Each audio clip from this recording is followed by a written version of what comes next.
like I was treated like cattle or merchandise.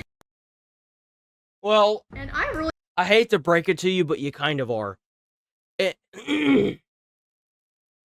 Whenever it comes to Twitch, you kind of are. Check out Decoy Voice, awesome channel. really feel like I was treated like cattle or merchandise. That's very sad. Why is no one there making sure I'm safe like a person? Why are the security guards joking and laughing and be like, oh, I didn't even see what happened? The day after Emiru got attacked at TwitchCon, she went on a live stream not only sharing how badly Twitch botched it, but also exposed everything else they're doing, sharing in detail how yesterday's attack went down. He grabs my face, and he leans in, and lips puckered, tries to kiss me. And I start screaming. You can't hear it in the clip, but I'm fucking screaming my head off. And then my security, Twitch's security, is like nowhere near me, nowhere to be found. I can see them, but they don't do anything. Apparently, this was handled so bad that people that had already, because it's a meet and greet, so it's set up where you got the entertainer in the center, you've got the entrance and the line that goes all the way to the end of the world, and then you one by one go in, meet and greet, and then you exit, right? You go out the back way. It was so poorly handled that in some of the other Twitch streamers' lines, and probably even Emiru's, people were coming in the out lane. And it only, actually, no, it did happen to Emmy. Emmy's, Emmy, she had to get her manager to stand at the exit and tell them to go away. That this wasn't the entrance, it was the exit. My security jumps up and shoves the guy away from me and is like, get the fuck out of here. And he's allowed to walk away and leave. The Twitch security kind of got together after that and we were like, wait, what happened? Oh, I didn't even see what happened, haha. And just started talking about something else. I've contacted the police, they're gonna come talk to you about pressing charges, etc. They're trying and she to find should, the she guy. should press they charges. haven't found him. It's crazy how the Twitch security couldn't find this man, but you've got random people that are posting about him leaving TwitchCon and going somewhere. Like, come on, man. How? But but remember though, their streamers are their utmost priority. What are they gonna do about this? And you know what they said initially? They said, oh, well, he's banned from the platform for 30 days. Just committed an illegal crime. Like, what? What? No one gives a fuck if he's You know what's crazy is that if he intended to hurt her, he would have succeeded. If he had a knife, he could have stabbed her at least 3 times. The whole point of having security, if you're not aware, is to make sure that the area is secure. If you don't even have the security set up to keep people safe and away from people that they don't need to be going up to, you have a problem. If that was an attempt to take Emiru's life, she'd be dead. That'd be all to it. Twitch or not, we're talking about the convention here. So they changed it to indefinite. Takes an hour for that to happen, by the way. These 2 people are the head of security for Amazon and the head of risk for Twitch. Later the same night, I'm not gonna drop names here because I wasn't there, so I didn't see it. But I had multiple people tell me that key Twitch representatives last night were out partying. Okay. So not only was there next to nothing done in terms of safety or security, after Amazon essentially served her up to be sexually assaulted, they basically ignored the incident, with their original reaction being, let her attacker easily escape, then ban him from the platform for 30 days. It really— That's crazy. The fact that you even have to go... apparently Emiru's manager is a freaking beast. Because she not only pressed for this guy to get arrested, she later was like, how is this guy only like banned for 30 days? How is this not an immediate permanent suspension? He literally broke the law and everyone saw it.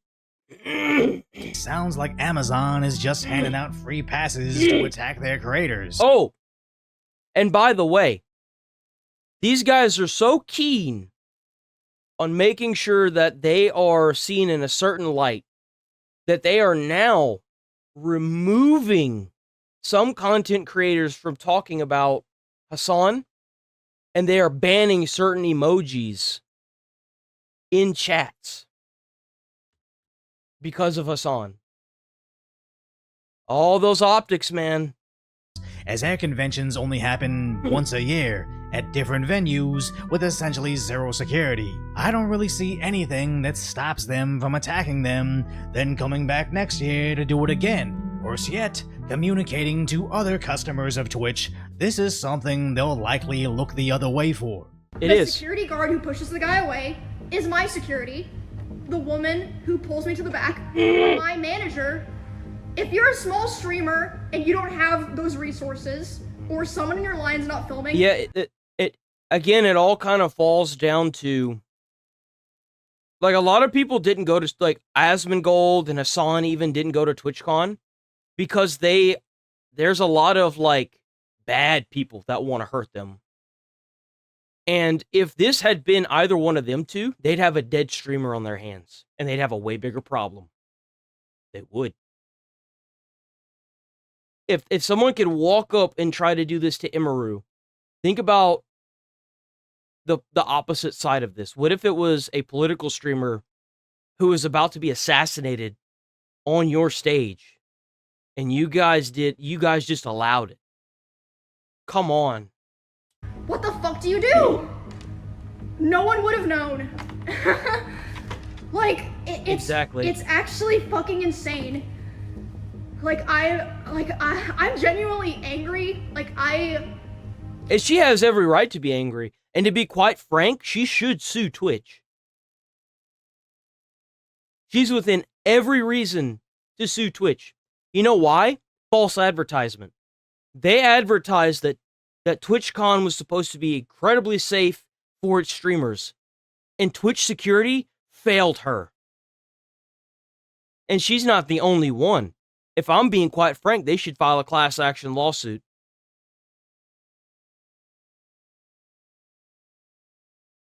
Because at the end of the day, nothing about this is going to get solved. Twitch isn't going anywhere. Amazon's not stepping in. Like, Twitch is a little speck in Amazon's financial department compared to everything else. Jeff Bezos is more prioritized with building the next big rocket to compete with Elon. That's where his mentality is right now. If you want anything done right against this platform, my best advice to any streamer who isn't watching this because they're way bigger than me and they don't care is file a class action lawsuit from this year's TwitchCon and get as many people aboard as you can. Am not an angry person. Like, it's just ridiculous. And, like, honestly, I genuinely think there have been other people who have been sexually assaulted, groped, like, who fucking knows, worse, at these conventions, and just nobody knows. Because, like I said, she's one of the third biggest on Twitch. Or, I think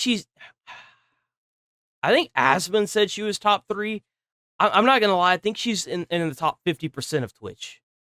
Like, top 50 streamers. She's pretty high up there. She is what their company would call a goldfish, you know? She's what you would put on the face of Twitch. For sure. They didn't post any kind of announcement, weren't letting other streamers with similar events as me, similar meet and greets know, until there was like a... What's even more jacked up is that supposedly if she didn't finish the meet and greet, they were going to cancel something else as well. Because like it was kind of like we'll do this for you if you do the meet and greet, but they were going to cancel the other event if she didn't complete the meet and greet. Viral clip. So she had to go back out after this and continue doing the meet and greet. And by the way, they can't even mention my name in it. Thank you, guys. Thank you. This girl deserves all the credit in the world, as Emiru was going through a super stressful moment in her life, still putting on a happy face to see her fans that flew out to see her, but still having soft eyes, seeing the big picture. And in case you don't know the Wire reference, hard eyes get stuck staring at a tree, missing the forest. Only soft eyes can see the whole situation. Emiru isn't making the assault on her, about her. She's thinking about how this was allowed and who might be next. As the Twitch CEO finally responded the next day. One Twitch streamer yesterday, Emiru, got assaulted by a male fan, and a lot of streamers have, especially female streamers, have talked about, the danger that they feel from these sort of toxic, I guess, parasocial kind of creeps. What are you guys doing to prioritize safety? The safety of our creators is the top priority. I do think that when you're live streaming, in many ways, since you control your community and you can ban people, you can make it so that those people that you don't want engaging with you and participating with you. You can only do that offline. To there. Okay, it's very different, when I use other short form content. Now, what happened yesterday obviously was something. So he really tried to make an argument saying that if you just don't like somebody, then ban them. So what do you do if, in order to have an event that you want be in an event, you have to do something else for, so like, if I wanted to do, I don't know, if I wanted to get a ride set up in a theme park, but in order for the ride that has my face plastered all over it to be set up in your theme park, I have to do a meet and greet. Well, then you do realize that your argument just fell apart, because that's your responsibility as CEO and head of security and head of everything to make sure that security is top notch. So it's not as simple as just banning somebody whenever you have them face to face and you're sitting there looking at them. That's security's job. Now, how do you even contextualize that into an argument? It's so stupid. That we care deeply about securing this environment. We're looking very closely at everything that happened there. The amount of victim blaming around this situation online is absolutely sickening, especially coming from Twitch's CEO. Saying it's the streamer's responsibility to attract creepy fans is basically an admission to, we know we cater to and take money from these insane and dangerous individuals, so make sure you watch out for that. Now, her streamer friend did show how she suddenly got issued new security guards. I actually have 2 security guards that only deal with Amazon executives exclusively, like very high-ranking executives. And I know she's not saying this, but the subtext is Twitch admits this is not a safe space for girls, but safety is only reserved for our Well, I mean, like, one year, a guy, like, walked up and, like, licked another dude's nipple, and nothing happened to it. Nothing happened about it, even though the guy was like, dude, what the fuck? Like, yeah, the security wouldn't even take it serious. And that was prior to this. Like, it was only a matter of time before something would happen with the women that go there. Well, let's be honest here. If you keep allowing bad behavior to happen, it's only ever going to escalate. Earners. As Emiru also acknowledges, if she wasn't a live stream star surrounded by cameras, Twitch likely would have just shrugged and ignored this. Only after the attack went viral, they'll do the bare minimum to protect her and her celebrity friends. But that doesn't mean these psycho fans aren't on the platform or even left the convention. It just means those predators will prey on different targets. Well, it's kind of crazy because, like, a lot of the people that do this kind of stuff, they don't necessarily watch the streamer. Like, the guy that got his nipple licked was by another streamer who was trying to go viral. So, if all you have is, well, just block them as a defense to an assault, By definition, you are cooked. I don't understand how you could possibly say that. By the way, W to that person that asked that question. Huge W. Because she did that. She did that live. Person to talk about this stuff, but it's like, well, did I lie about anything? No. Like, what are you're gonna be mad at me for telling like the things that? And it's kind of sad because this says to me, she's because she said in the stream, she was like, I probably just lost a lot of opportunities because of this. She is actively concerned after she was sexually assaulted on stage about losing opportunities at her job and retaliation. That should say everything you need to know about how Twitch operates. This stuff, but it's like, well, did I lie about anything? No. Like, what are you're gonna be mad at me for telling like the things that y'all did wrong? It's like you gotta just deal with it, not there, or you're. That's another thing. I could have fucking died yesterday.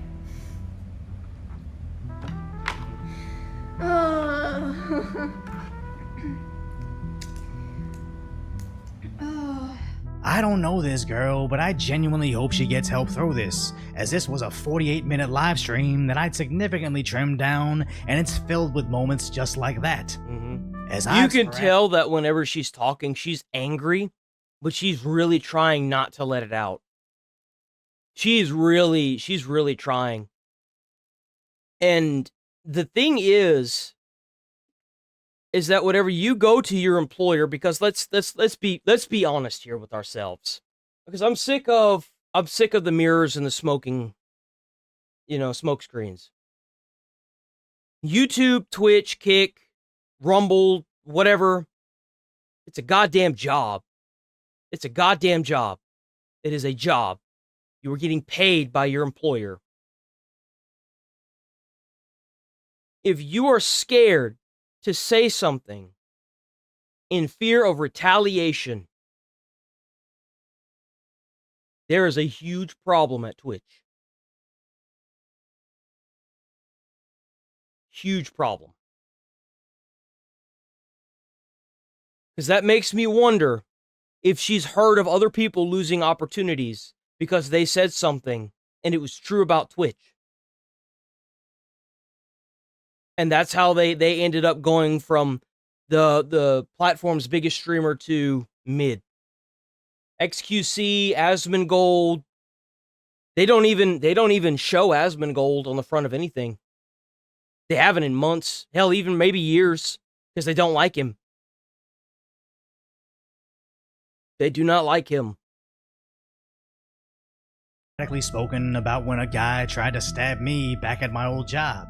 And it's just weird how your brain makes you think you're okay. You can casually talk about it and laugh it off the same exact way Emiru But you're is, not. But sometimes you can be sound. You know why? Because when you go and sit down somewhere and you're looking over your shoulder constantly,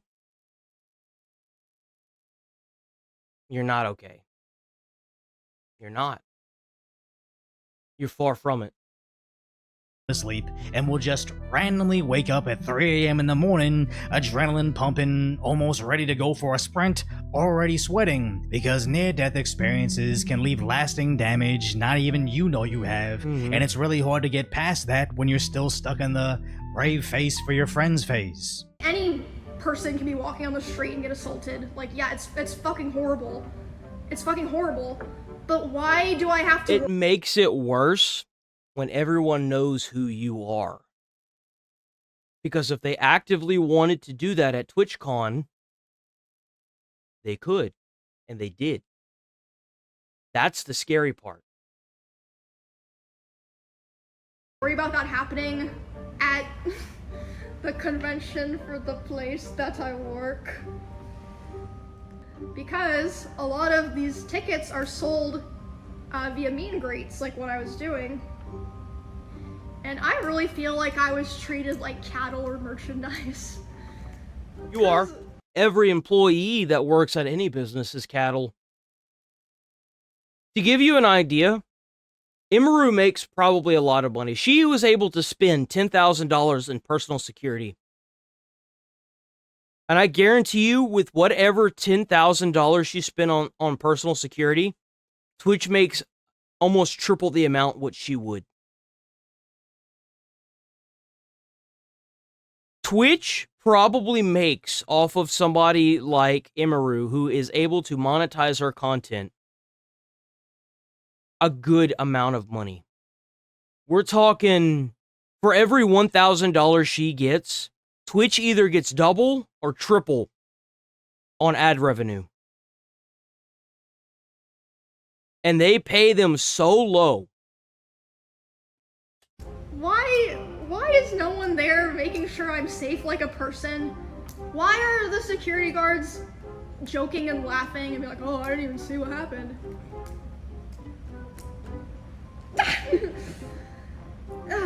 Why are you there? What are you just there to like joke with your friends? What are you doing there? Why are you even there? Clearly you're too incompetent to be a fucking security guard. Like, why even be there to begin with? Yeah, I wanna play fucking Mega Bonk, bro. I don't even care if I lose any like opportunities or anything for talking about this, because it's fucking insane. And another thing I've realized is sometimes if you don't say something, no one else is going to. Yep. Sometimes you have to be the one that... Well, even if they do say something, like let's say it was a smaller streamer and this happened to them. There is a high probability, almost, I would even say like an above 90% chance that Twitch would probably have them permabanned off the platform just to keep face. They would most likely remove that person from the platform and act like they were never at the platform. Guaranteed. steps up and starts the conversation. I understand she's not a direct employee of Twitch or Amazon, but she's basically being a whistleblower for the entire industry, which takes a lot of bravery. As on one side, Amazon... Well, she has to. Her entire life was just threatened. Damn straight I would too. Anyone would. Anyone should. Anyone should in her position. It's just lucky that she has a voice. Panic. Completely shadow ban her channel to try to silence her message, mitigating the damage, taking out the largest part of her career. I think it's a good thing that she did it when she did it. Because it happened like, she did her stream later that day, so it didn't give them a chance to shadow ban her in time. And shadow banning is very detrimental to any channel. I think that's the reason why I'm having such a hard time kicking off, but it's where your videos aren't really recommended. Nobody really watches your content. You get advertised to people who actively hate your content. It's what a lot of platforms try to do to keep you as low as you are, as long as they can keep you there. Or to kind of like Asmon. They, for example, whenever Asmon goes live, his notifications don't go to his followers. So he usually gets up and streams at the same time every day with this in mind. That the notifications when he goes live don't go to his followers. And they play it off like it's not a thing, but it's a thing. She spent years to build, all because she just wanted to save other streamers from going through what she did. And I know there's some people at Twitch and Amazon watching right now. Please just listen. Like, people aren't saying this for no reason. Like, I feel like you guys don't get it or something. Like, oh, they get it. They just don't care. They saved a lot of money on the security group they got, I'm sure. These are probably the same kind of security people that, like, patrol out of Walmart or something, you know? They just don't really care. I could have literally been stabbed yesterday. Yeah, you could have. Literally. Like... You know what I would do? If I was Emiru and I was going to go to the next year, I would have a contract signed that says that if anything happens to me, that, like, if I died, that, you know, I would have somebody pick up a lawsuit that would sue Twitch for a third of what my revenue was and donate it all to charity. That's exactly what I would do. I have also seen people asking if I'm like taking any type of legal action. She should. She absolutely I am should. pressing charges against the guy. Well, that's good. With the police. As for anything else, I don't know yet because I've been having my manager handle all of those like side conversations. So I have no idea, but I don't. It's just not okay. No, it's not. I think she's I think she should definitely press charges. I mean, and sue Twitch. If she was ever gonna do it, now would be the time to do it. Because she trusted them and they didn't do their part, and that's their fault. If you advertise something as being safe and secure for its Twitch community and you don't, that's false advertisement. It's just a blatant lie.